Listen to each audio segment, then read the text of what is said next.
सूरजपुर का सुबह का समय हमेशा जीवंत होता था। गांव के बीच से बहती छोटी सी नदी की मधुर ध्वनि, खेतों में काम करते किसानों की हंसी और मंदिर की घंटियों की आवाज से दिन की शुरुआत होती थी।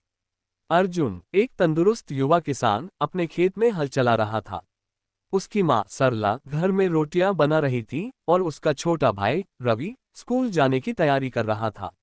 सूरजपुर छोटा था, लेकिन यहाँ के लोग एक दूसरे के लिए परिवार की तरह थे।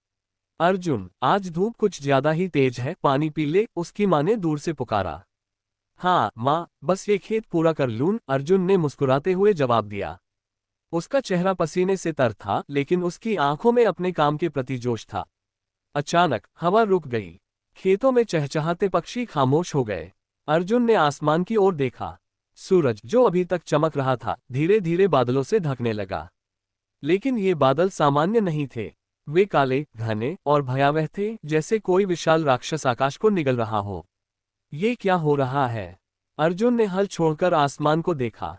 कुछ ही पलों में पूरा आकाश काला हो गया। दिन का उजाला गायब हो चुका था। गांव में सन्नाटा छा गया।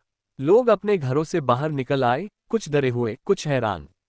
अर्जुन, जल्दी घर आ, सरला की आवाज में घबराहट थी। अर्जुन दौड़ता हुआ घर पहुंचा। रवि अपनी माँ के पास खड़ा था, उसकी आंखों में डर साफ दिख रहा था। माँ, ये क्या है?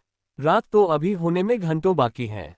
रवि ने कहा। पता नहीं बेटा, ऐसा पहले कभी नहीं हुआ, सरला ने जवाब दिया, अपनी चुनरी से माथे का पसीना पोंछते हुए।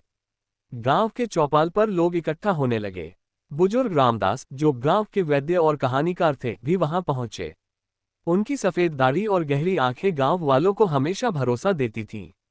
ये कोई साधारण बात नहीं है, रामदास ने गंभीर स्वर में कहा। मुझे याद है, मेरे दादाजी ने एक कहानी सुनाई थी। सैकड़ों साल पहले सूरजपुर में ऐसा ही अंधेरा छाया था। वो कहते थे, ये एक शाप है। शाप? मीरा, गांव की स्कूल शिक्षिका, ने हैरानी से पूछा। वह अर्जुन की बचपन की दोस्त थी और हमेशा तर्कसंगत सोच रखती थी। रामदास जी, ये सब पुरानी कहानियां हैं। शायद ये कोई प्राकृतिक घटना हो। हमें शहर जाकर किसी वैज्ञानिक से बात करनी चाहिए। मीरा, तुम्हारी बात में दम है, अर्जुन ने कहा। लेकिन पहले हमें गांव को संभालना होगा। लोग डर रहे हैं। उसी रात अंधेरा और गहरा हो गया। मंदिर की घंटियां अपने आप बजने लगीं। कुछ लोगों ने दावा किया कि उन्होंने रात में अजीब साए देखे। अगली सुबह खेतों की फसलें मुरझाने लगीं। गाय दूध देना बंद कर चुकी थीं। गांव में अफवाहें फैलने लगी, कोई इसे भूत प्रेत का खेल कह रहा था, तो कोई इसे प्रकृति का प्रकोप। अर्जुन ने फैसला किया कि वह इस रहस्य को सुलझाएगा। मीरा, तुम मेरे साथ चलोगी? हमें पता लगाना होगा कि ये अंधेरा क्यों आया।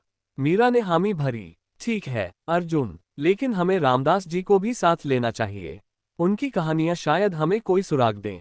तीनों ने मिलकर एक योजना बनाई।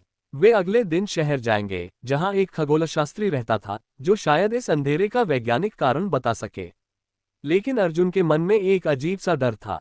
क्या ये वाकई कोई प्राकृतिक घटना थी, या रामदास की कहानी में कुछ सच्चाई थी?